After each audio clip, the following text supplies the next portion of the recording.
Hello everyone, this is Ethan Shapiro, founder of Climate Change Realty, the only real estate brokerage that donates 50% of its commissions to nonprofits working on fighting climate change. And today, I'm going to show you how to price your home to sell here in Boulder or anywhere else using a process called a comparative market analysis, or CMA. Now that might sound very fancy or technical, but essentially what this process entails is finding the defining characteristics of your home and then using those characteristics to find homes that are similar to yours in your neighborhood, ideally that have sold within the last 6 to 12 months, and then using that data to come up with a comprehensive pricing strategy.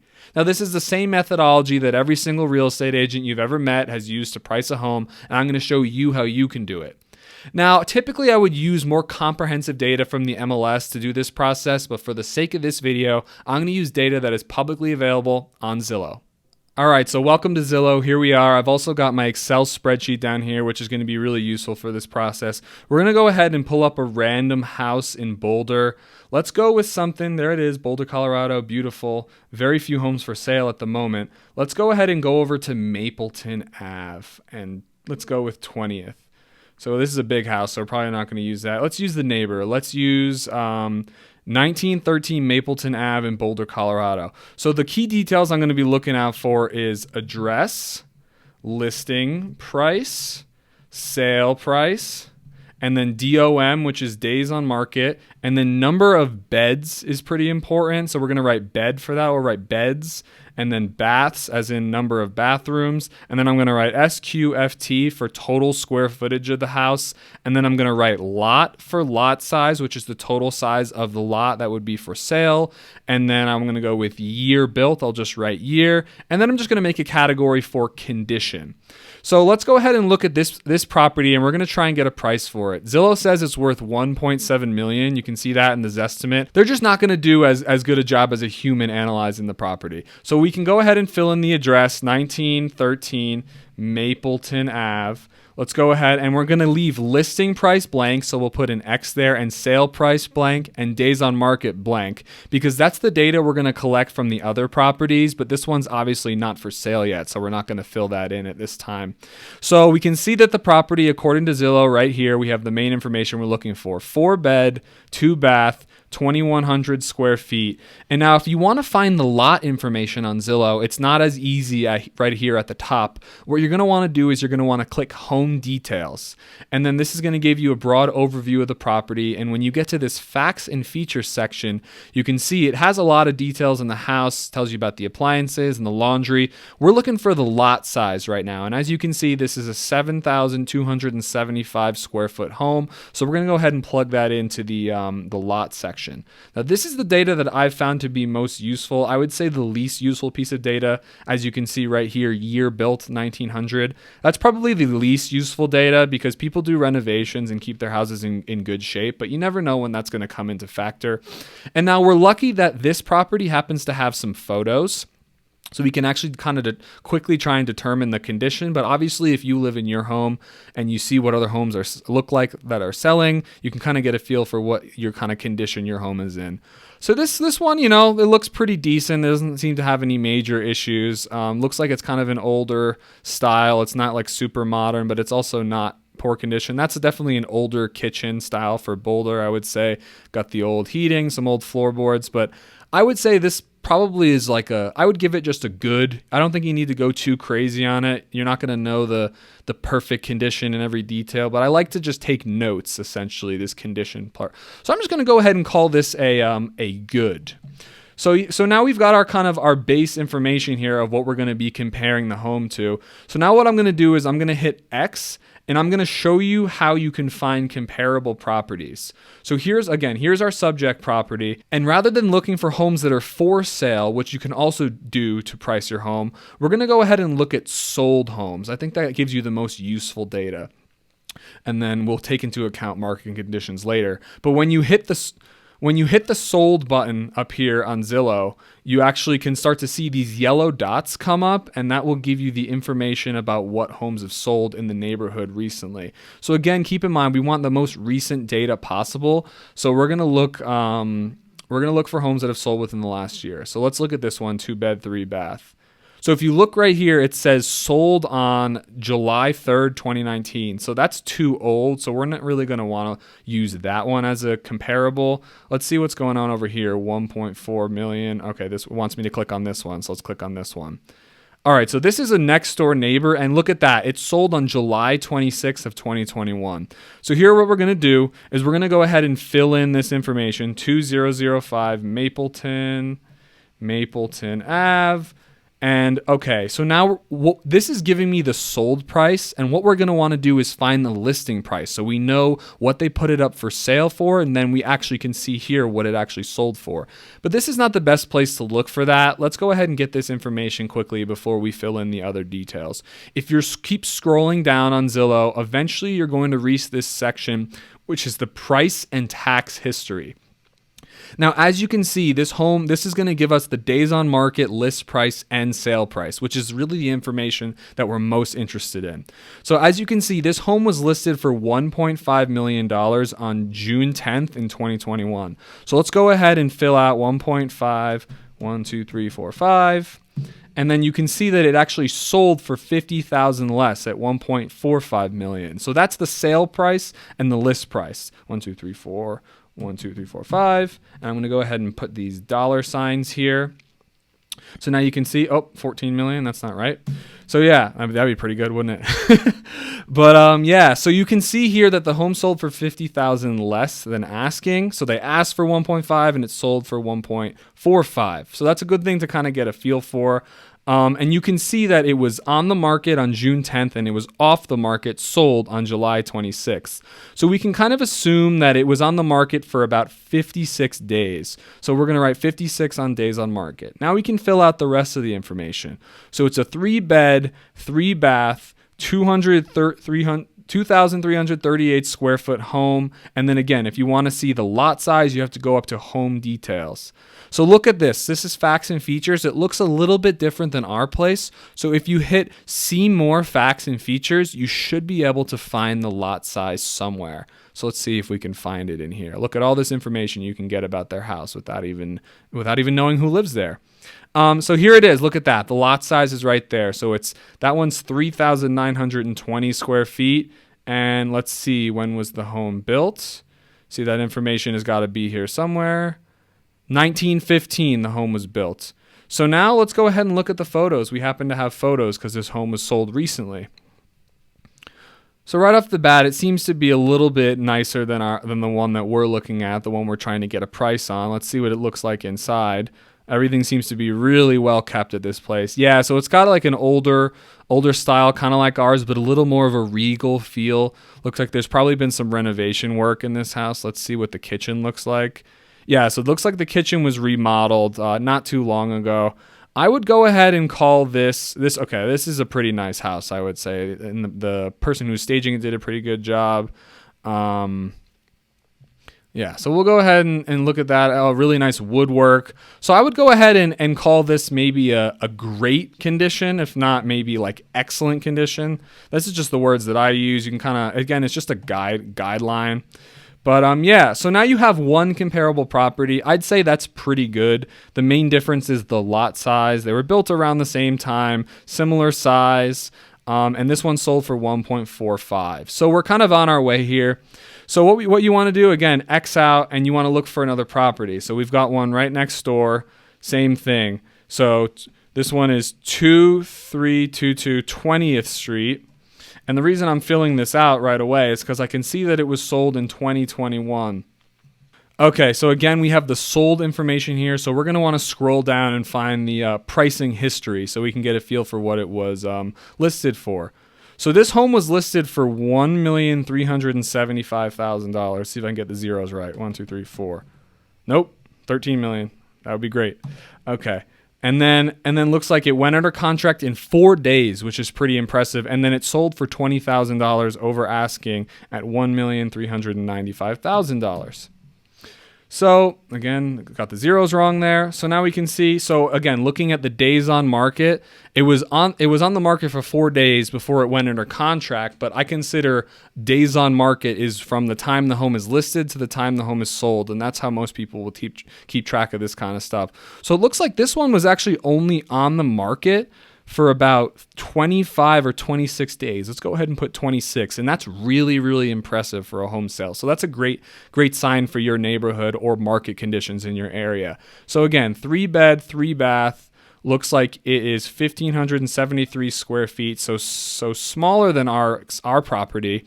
And then let's go ahead and go up to the home details. And then there it is, really easy to get. It's a 3,243 square foot lot and built in 1991. So that's built much more recently than our other properties. So that's something to keep in mind. So we're looking through here. So this is I'm getting a feeling that this is probably a pretty nice place. Yeah, it's got a new kitchen, a very 90s kind of style, new cabinetry, all looking pretty good to me. And you can kind of go ahead and look through these properties yourself. You can go to Zillow, type in the address, and you can look at these photos and see. So I'm getting a pretty quick feel. Let's look at the bathroom before we go. Yeah, so it's got a fully remodeled bathroom. I would go the same thing, walk-in closet. That's really nice. I'm going to go ahead and put this one as a great/excellent. Now, typically, if we're getting pretty good data from this neighborhood, I'd usually want about 3 to 4 comps before I come up with a solid, comps being comparable properties to the one we're trying to price. I usually want about 3 to 4 comps before I come up with a solid price. So what I'm going to do is I'm going to find 2 more properties and then I'm going to come back to you guys. All right, so we're in luck. There's actually a decent amount of homes that have recently sold in this neighborhood. So I was able to find 1, 2, 3, 4 comparable properties, which is great. I also noticed that I kind of miscounted on 2005 Mapleton, and I'm also missing an E on 2005 Mapleton, but you get the idea. It was a pretty quick sale still either way. I also found one property that sold off market, but is a pretty decent comparable on 19th Street. So what I like to do now is kind of rearrange the stack and kind of have the most similar properties closest to our subject property that we're trying to price. So we've got a great condition, great, excellent, great, and then great, excellent, but I don't think we're 100% sure on that one because it's sold off market. But let's go ahead and rearrange these so we have the most similar to the closest. So we've got 2,100 square feet, 3-bed, 2-bath. I think that it's looking pretty good, but I think this 4-bed, 4-bath that is labeled as great is probably the most similar. Now, this is not the most important detail, but this makes it easier for me to kind of get a feel for things. And then that is also right next door, 2105, 2005. I think that's pretty similar as well. We'll keep great, great, and then great, excellent. The square footage is pretty similar, so that's all pretty good. All right, so now we've got all this data, right? We can see that one of the homes sold for $1.3 million, one of them sold for $1.4, one of them sold for $1.4, and one of them sold for $1.5. And they're all selling pretty quickly, which either kind of tells you two things, that the neighborhood is really hot or the market is really hot. And in the case of Mapleton, I think we know for sure that it's definitely both.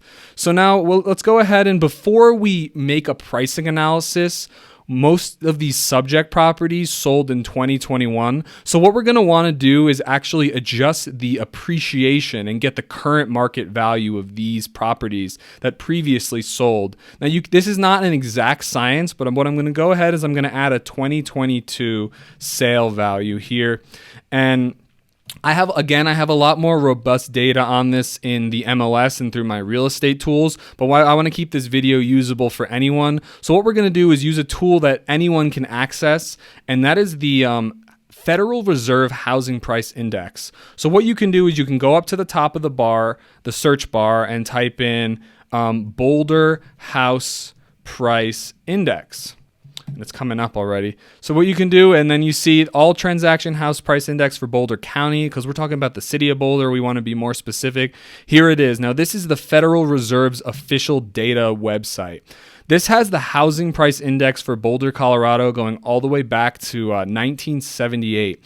And essentially what this means is, you can think about it is, here, let's give a great example. In 2008, if every home in Boulder was worth $200, that means that in 2021, every single house in Boulder is now worth $400. So essentially, that's a 100% growth rate or a 2x growth rate.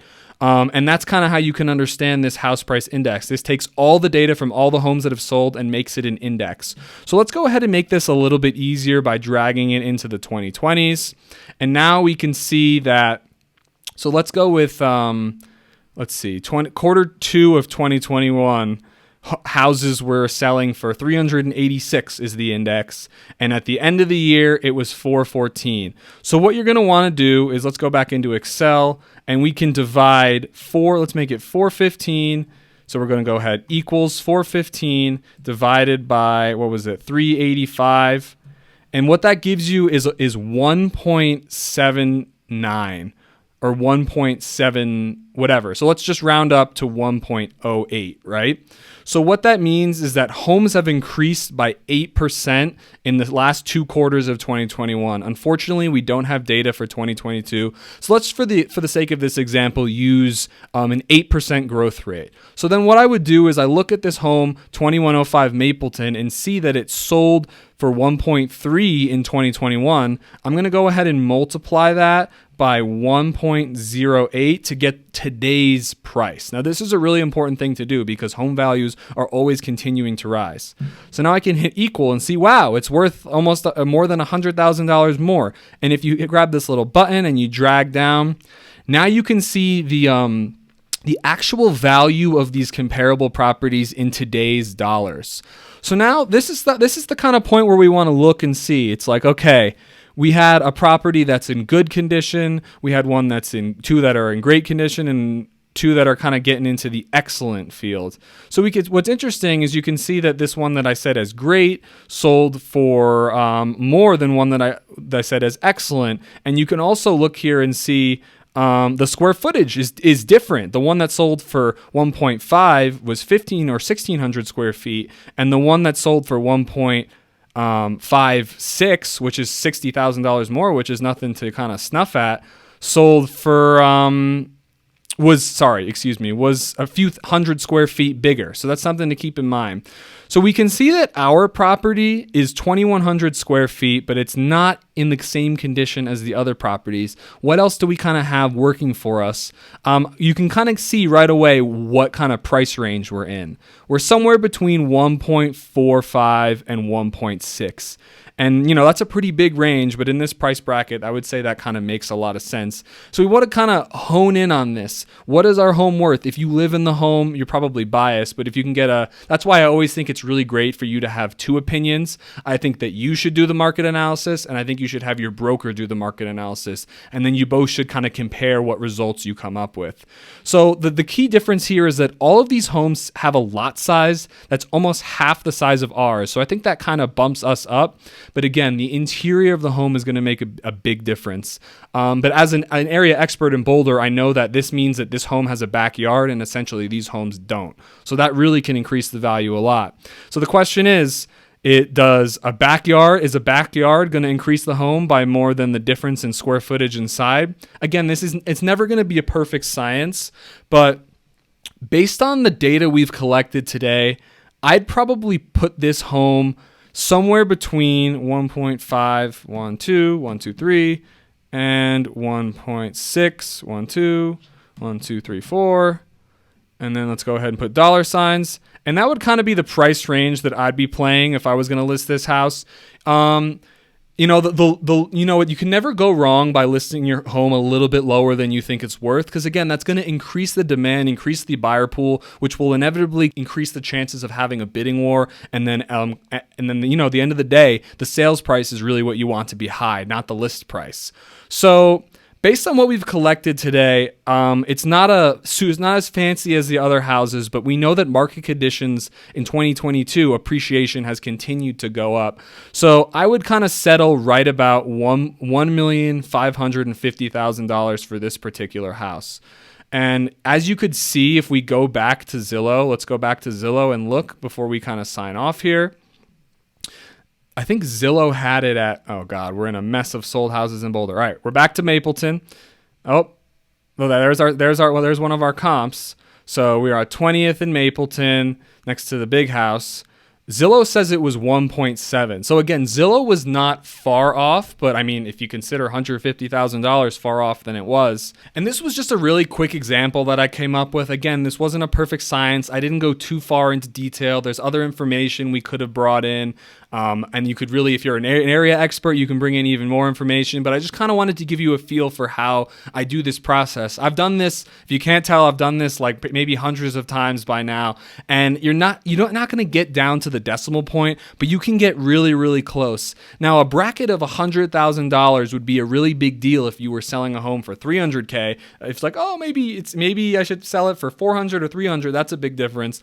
But in a property that's worth $1.5 million, it probably makes a lot of sense to have a kind of bracket or moving room that is around $100,000. And that's pretty much it. That's the process I use to price homes. Now, before I go, I want to make one more note about pricing strategy. I think it's essential for you to consider that you always want to be marketing to the largest pool of potential buyers. That doesn't mean you want to list your home too low, but if I were to have a range of 1.5 to 1.6, I like to go in the middle, but typically I would probably lean towards the 1.5 end. Just again, you want to get as many people as possible to come in the front door, which will increase the propensity for them to fall in love with your home. So if you like this video, go ahead, hit the learn more button, book a call with me. I'd be happy to do a market analysis for your home. We can both do it and then compare and see what we come up with. If you thought this was helpful, by all means, please hit the like button, share the video, leave a comment if you think there's anything I left out, and stay happy, stay frosty, everybody.